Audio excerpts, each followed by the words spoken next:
iwan kina lolo at lola? Kasi po, palagi na lamang sila abala sa bukid. Hindi pwede anak, alam mo naman may mahalaga kaming asikasuhin ng tatay mo. Bakit ayaw mo sa bahay ng lola at lolo mo? Kasi po, tuwing gabi ay madilim ang paligid at tila bang may nakatingin sa akin.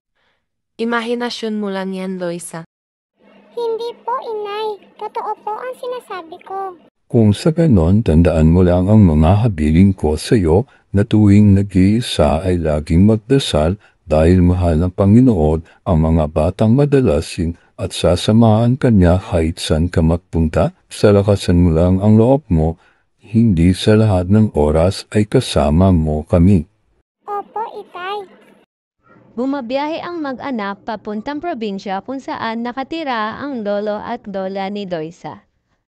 Umalis na ang mag-asawa at naiwan si Loisa sa kanyang lola at lolo. Kumain ka muna, apo. Marahil ay nagugutom ka na at pagod sa biyahe. Opo, lola. Maraming salamat po sa pagkain. Pagkatapos, kumain na si Loisa. Halatang pagod ito sa mahabang biyahe at nais na matulog. Iha, dito ka muna at may aasikasuhin lang kami sa bukid ng lolo mo. Pero lola, wala po akong kasama. Natatakot po ako at di makatulog ng mag-isa.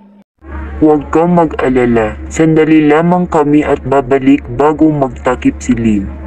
Pangako niyo po yan, lolo. Oo naman, apo.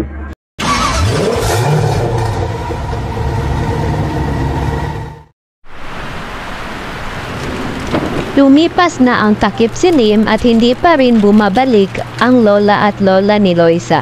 Dahil sa biglang bumuhos ang malakas na ulan, dahilan upang hindi sila makauwi agad. Mangiyak-ngiyak at nanginginig sa takot ang batang si Loisa dahil nag-iisa ito at dinalaw ng kanyang imahinasyon. Ano ka? Anong kailangan mo sa akin? Bakit parang may nakatingin sa akin? May naririnig akong umiiyak. Umalis ka! Alis! Alis! Layuan niyo ako! Ilang oras balisa si Loisa, kasabay ng mga himig ng hangin at malakas na tunog ng kidlat.